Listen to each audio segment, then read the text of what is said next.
嗨，大家好。现在呢，我离开长堤东路，离开市桥隧道，开始往回骑了。那今天呢，我们也不贪多，就是在市桥的老城区里面随意的转转。现在呢，我已经在环城东路上了。然后我们就顺着这条马路呢，继续在市桥的旧区老线里面穿行。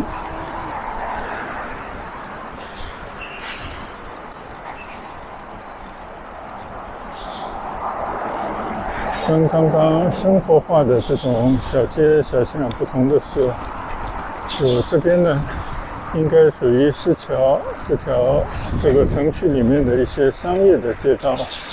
虽然马路并不是很宽，但是两边呢都开满着店。虽然有些店呢并没有开门嘛，但基本上就是商业街道了。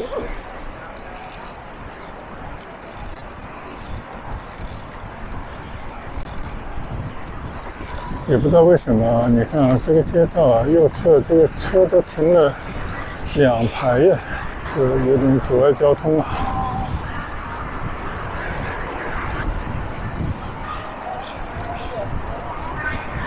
我的右侧呢是和贤纪念医院啊，大家知道和贤是曾经香港的首富，一位祖籍番禺的知名人士。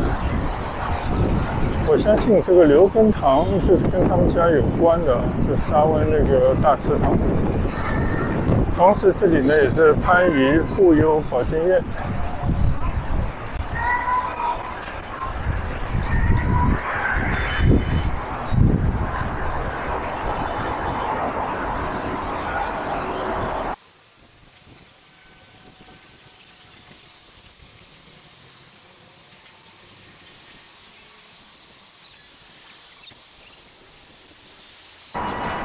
看到这些陈旧的街道，商业还是畅旺的，人流也是充足的。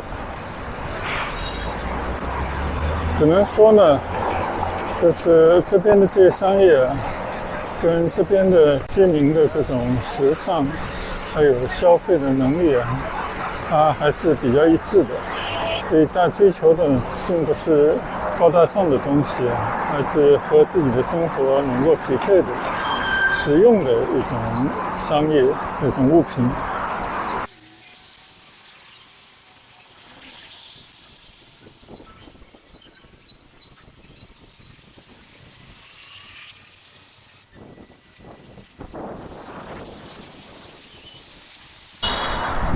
左侧呢是番禺区的中医院，所以这边呢医院还是不少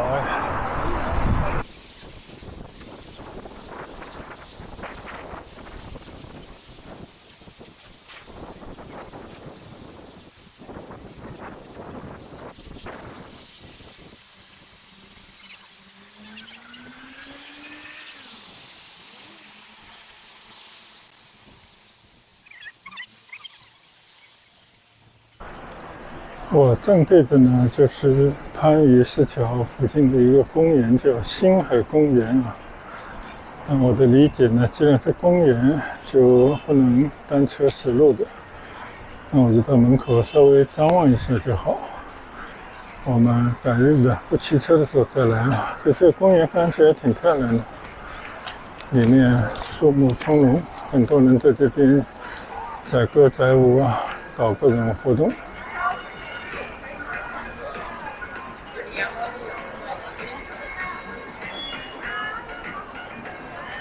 所以写着单车一概不让进入。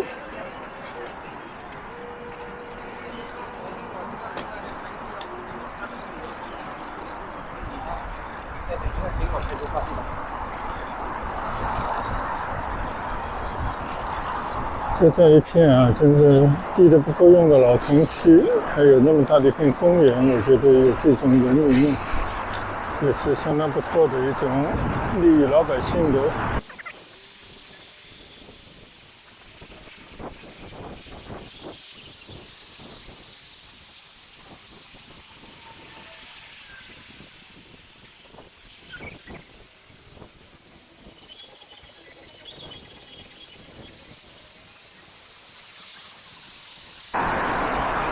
现在呢，我又拐回了大北路啊，就是右前方番禺宾馆，马路的对侧呢就是易发商业街，这是番禺最旺的区域。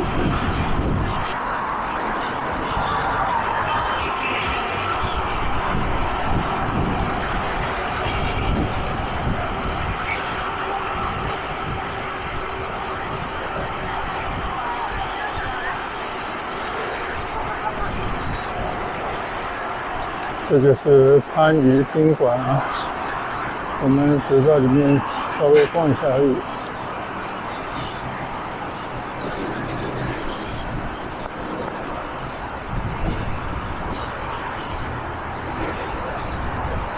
对于番禺，尤其是市桥的居民来说呢，这个地方是大家就是很喜欢，也是经常利用的一个地方。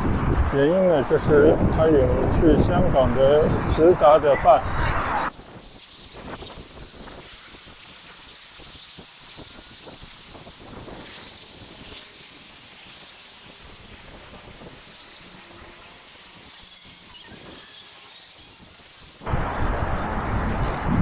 这边是城北公交站啊，也在香港上车点。总之呢，在香港有很多原籍于番禺的市民，经常会回到老家来看看啊，所以这边呢，跟香港的联系啊是非常的紧密的。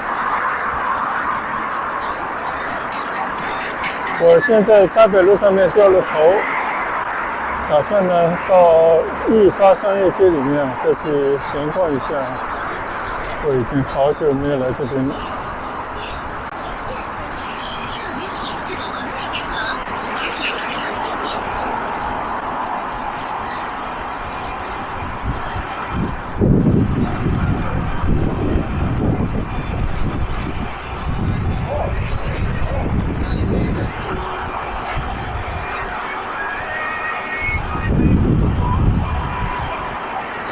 曾经的商业旺地啊，看看如今是一番什么样的光景。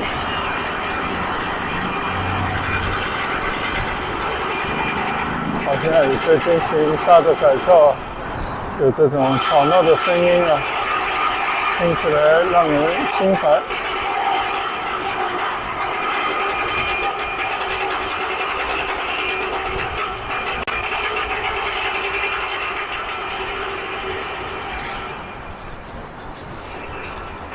你看啊，这条小街道啊，看上去冷冷清清的啊，很多店铺啊都是关门的状态吧。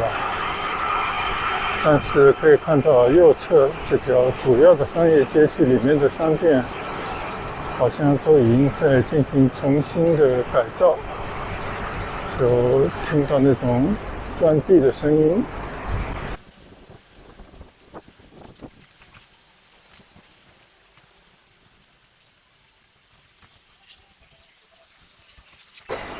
我正对着呢就是易发商业中心啊，新盖新百货大楼了。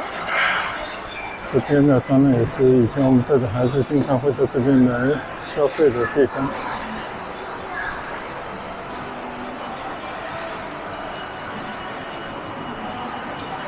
这里呢，就是刚刚我没有走的商业街，因为前面都在进行装修。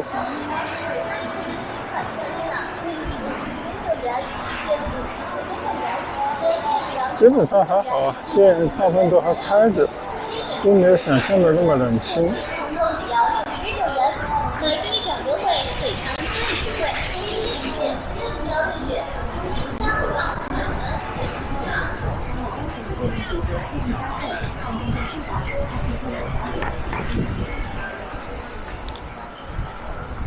但是从这条商业街的主街一出来啊，你看，原本这里都是一些旺铺啊，但这边你会看到，就情况已经不太一样了。这条号称繁华街的街道啊，很多店铺都已关门，都在进行招租。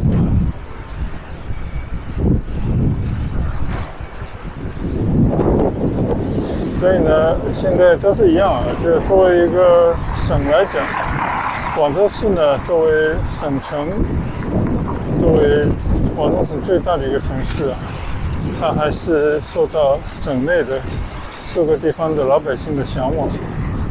而到了广州市呢，你去到天河，去到那种新的中心的商业地段呢，商业还是畅旺的感觉。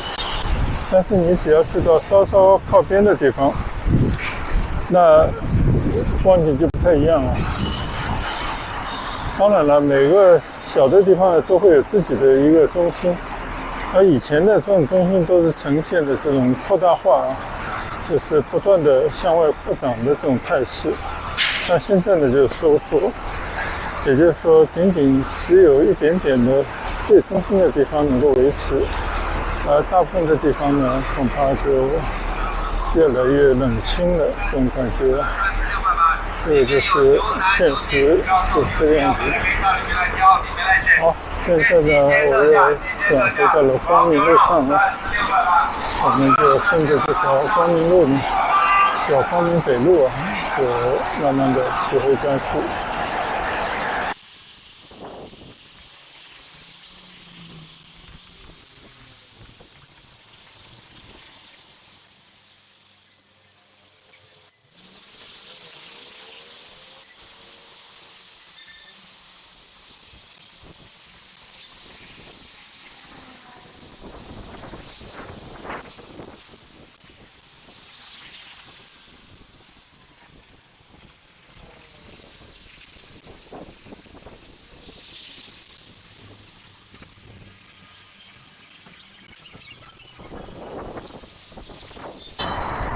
现在呢，又回到了转会广场的边上了。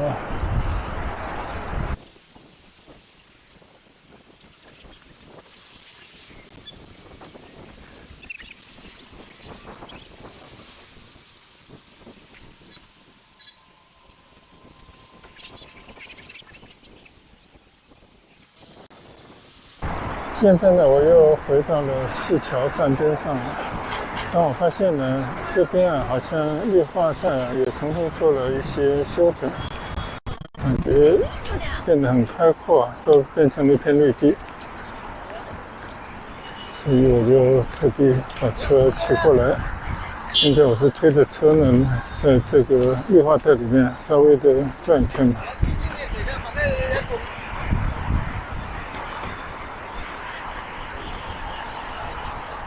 虽然市桥呢真的是一片番禺的老城区了啊，有些人觉得真的很难再改造了，确实也是如此。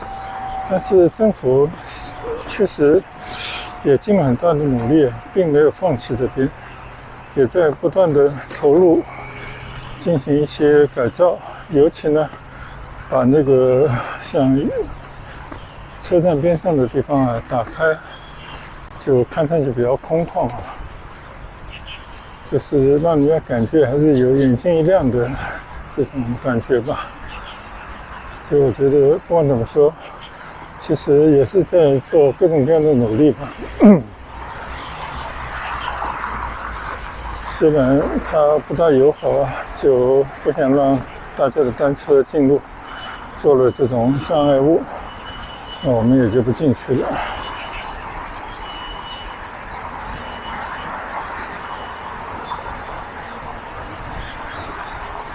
善城广州慈善番禺是广州市慈善会搞的这么一个公园。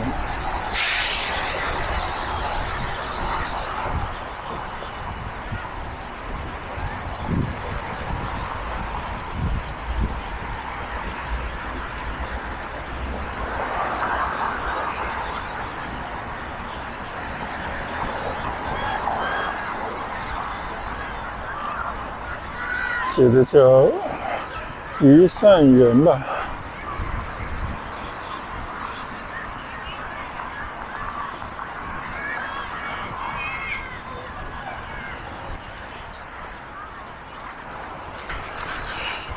还挺不错啊，不管怎么说呢，它这边变成了街心的公园，就新建了一些卫生的设备啊，洗手间啊什么之类的，对面呢就是一个应该是番禺星海中学了吧。好，我们骑到马路对面。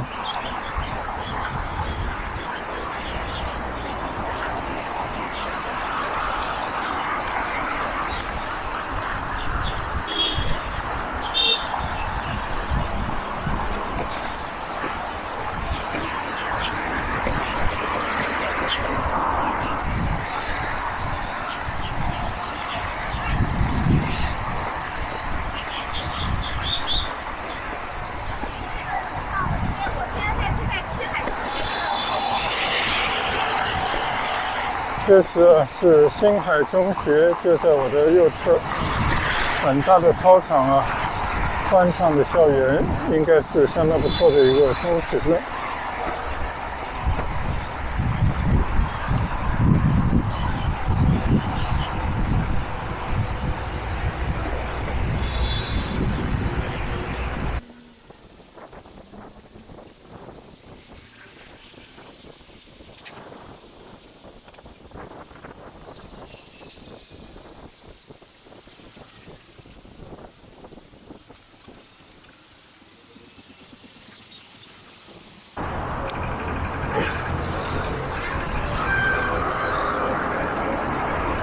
现在呢，我骑过东环路啊，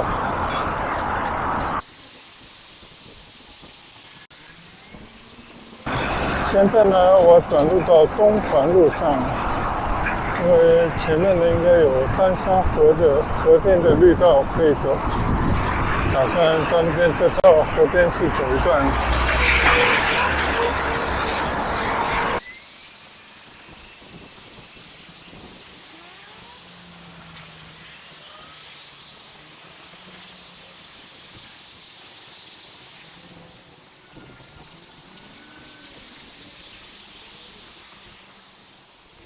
现在呢，拐入到了丹山河边上了啊。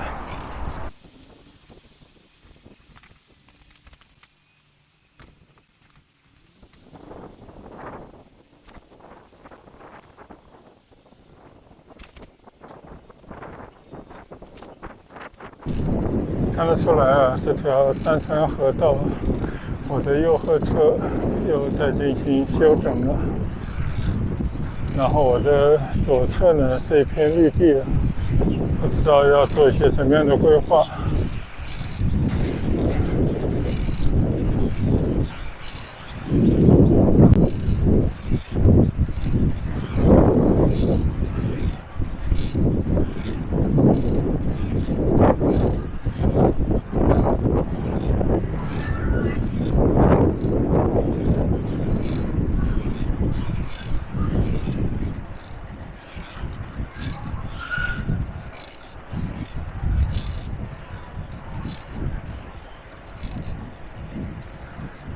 你看这个小河的右侧，很多栋的这种工业风的大楼，这是当年建的，这是最没有特色。这是树轮那些楼呢，安置一些居民。这些楼都已经非常的陈旧了啊，但是呢，还没到拆除的这种时候，除非这一块呢突然成了商业旺地啊。所以我相信呢，这种环境啊，应该还要存在很久吧。但是政府呢也会适当的做一些工作，比方说把这些河冲边上修整一下，给你搞出一块绿地，放一些长椅，让大家可以走一走、散散步等等。这些工作呢，政府其实一直都在做。就像我现在看到的右侧的丹山河，就非常典型。就前面那段呢，真的挺美的，所以我还准备绕点路再去走一段丹山河绿道。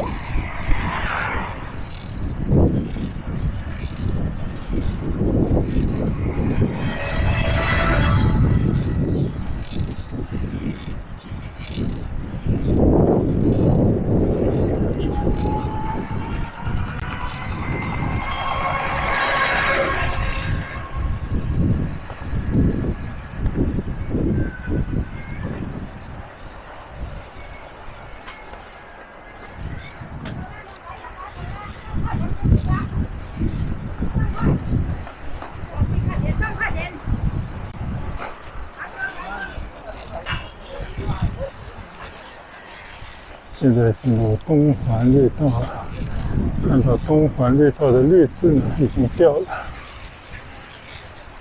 就你建好了这些绿道也好，公园也罢，就你如果不再追加的投入或者持续的管理，让它保持一种好的状态的话呢，它很快啊，它就会损坏的。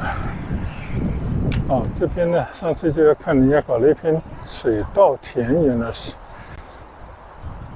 让大家看看啊，这个稻子怎么长出来的吧。这片还蛮大的了，就是一直过去都是一片水稻。我是知道国家应该是有一定的规范的，就要确保多少耕地。那么也就是说，在这个村里面有一些地是雷打不动啊，必须要种粮食的。那你看我的左侧呢，就是一片稻田，相信呢这是村里面必须要保留下来的一块农地。而且这个水稻应该说已经是快要可以收割了吧。我们来看一看，你看这个水稻其实有时候带着小朋友在这边走一走，让他们了解这个粮食怎么生产出来的，这个过程也是挺好的。我想再过100年，人还是离不开这些粮食为生的。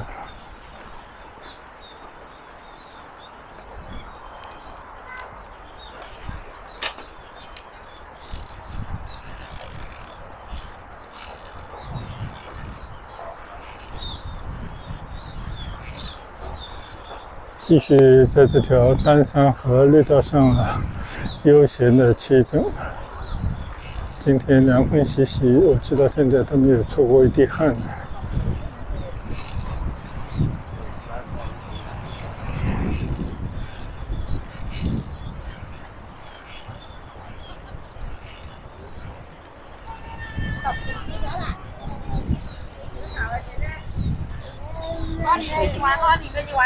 就这个绿道成了小朋友成长的小天地了。很多家长呢带着年幼的小朋友在这边就算乘凉吧，活动就接触自然，我觉得也挺不错的。有那个啥615哦。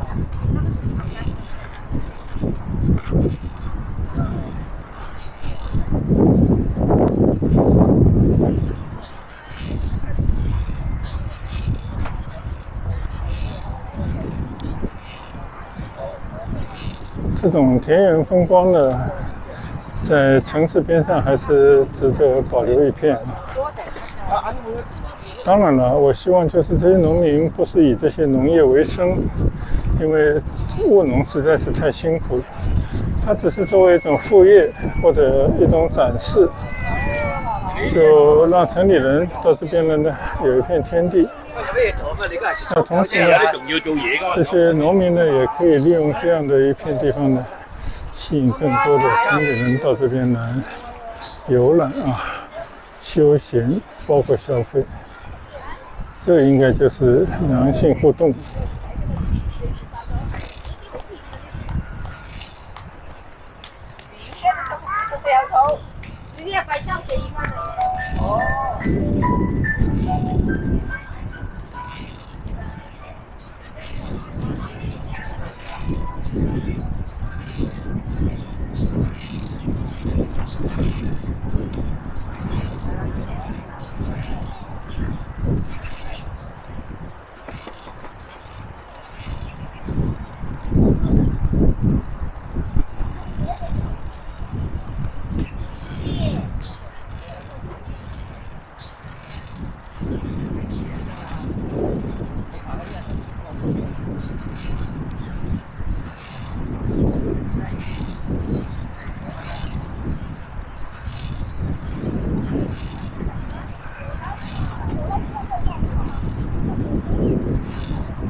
这边呢也做了一个节流的小的水闸，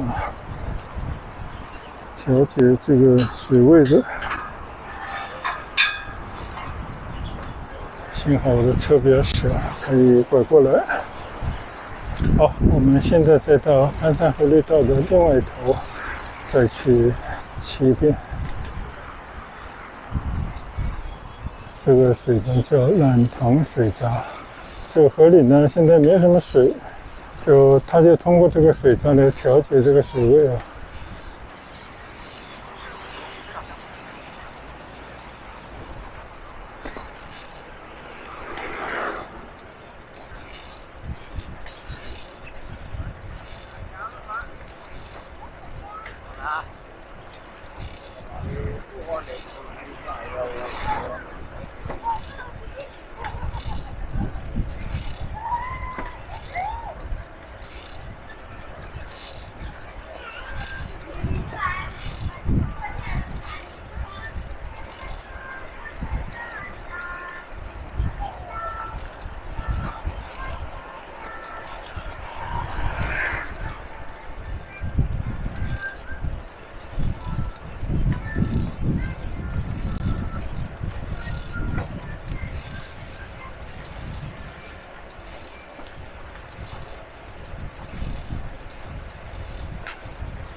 哇！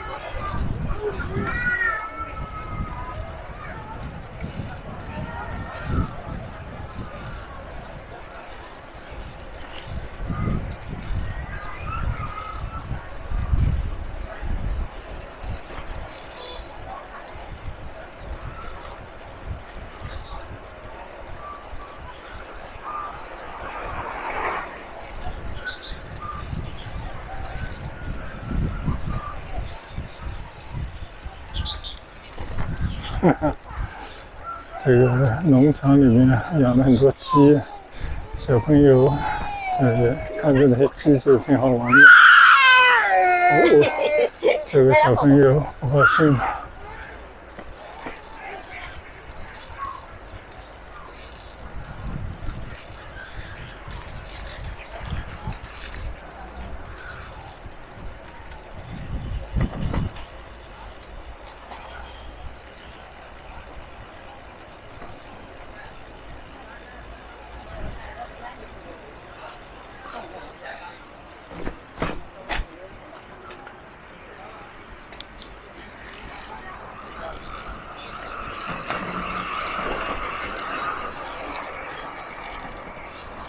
我的右侧呢是左边村啊，看来这边还有一大片的土地啊，不知道要进行什么样的用途。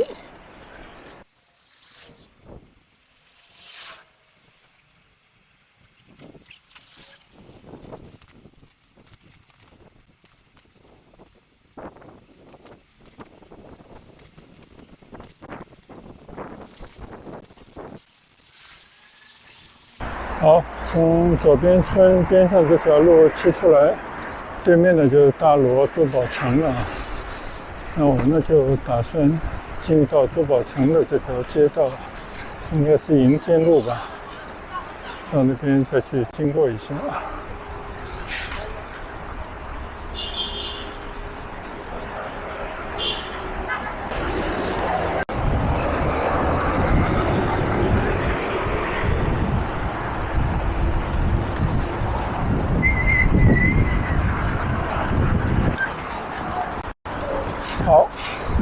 现在呢，骑过了市广路，进到大罗塘珠宝城里面。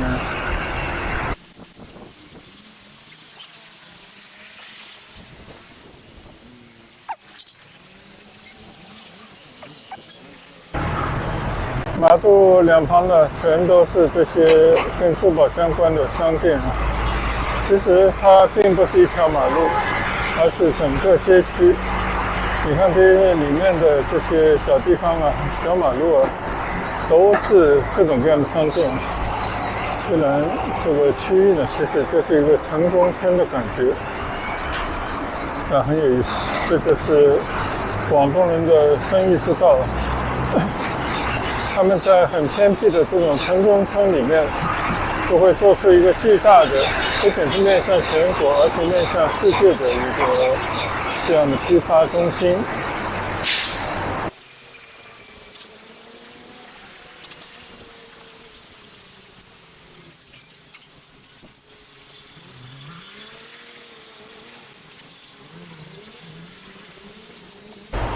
好，现在转入到营建路上了。刚刚这个应该是营平路啊。这里呢就是一片乡村工业地带啊，但是它又跟商贸结合得很紧。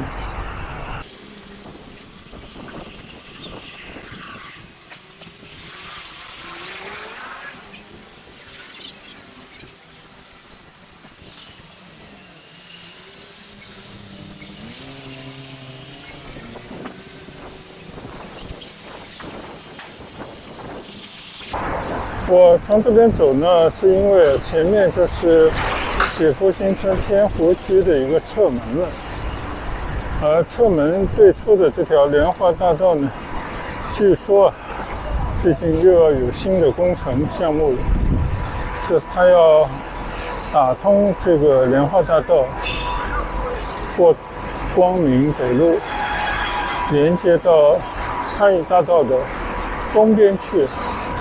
将来呢，真正成为一条去到莲花山的莲花大道，大概是有这么一些工程，但是呢，要实现目标，相信还是需要很多年的时间。但是有开始呢，总是一件好事。它就会慢慢的把这个工程做完。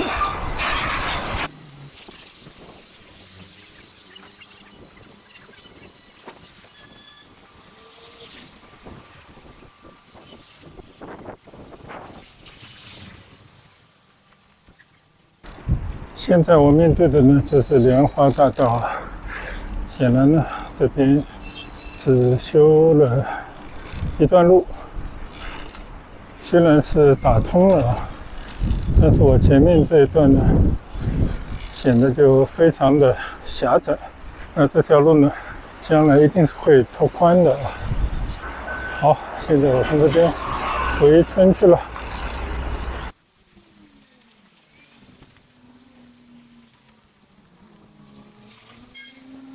好，现在呢，我已经回到了铁福新村天湖区的边上了。现在从这边呢骑车回家。今天天气真的不错，很凉爽。虽然呢刮着比较大的风，我还是去市桥转了一圈回来啊。去到那边的老街区，有些呢也经过了一些微改造，像我今天去的先锋街区就是啊，还有边上的更多的红老百姓休闲的区域呢，其实也都进行了一些改造，就总的感觉还是不错的啊。当然了，说不上完美，但也希望说这种微改造呢，能够铺开到更多的街区，让更多的百姓呢可以改变一下他们生活的状态。我觉得这还是需要的吧。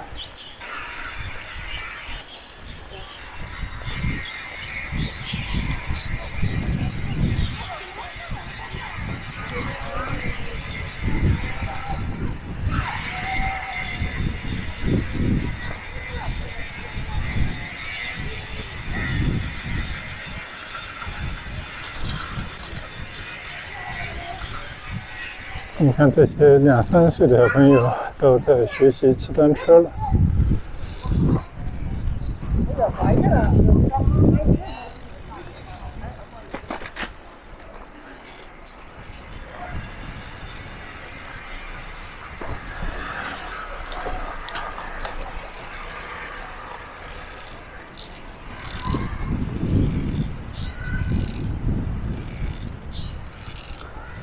好，现在呢，我骑出天湖居，这边也是祈福春巴 A 线的终点的地方。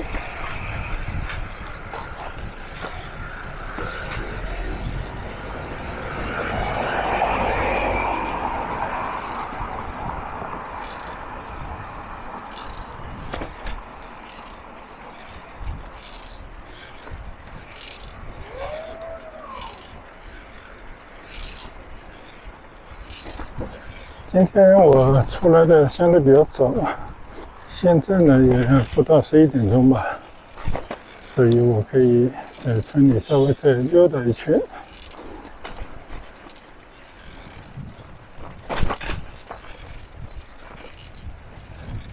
祈福抚宁18街，虽然祈福里面有很多条这种街道，但其实它都是有名字的啊。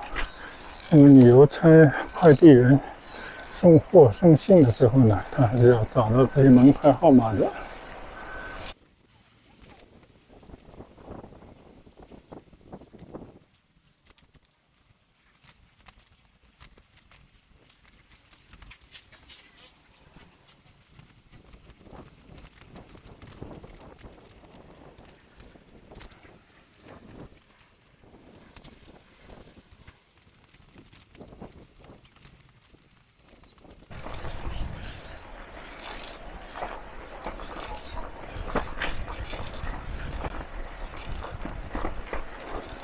看到祈福那些老区的这些房子呢，都已经有些老旧了，就当年还是蛮时尚的这种贴的墙上这种小块的瓷片都脱落了，就显得坑坑洼洼。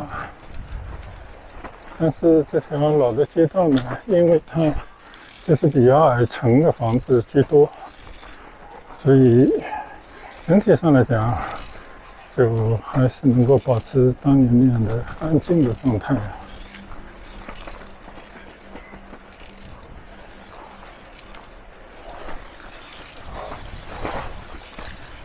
就我现在觉得这种老房子，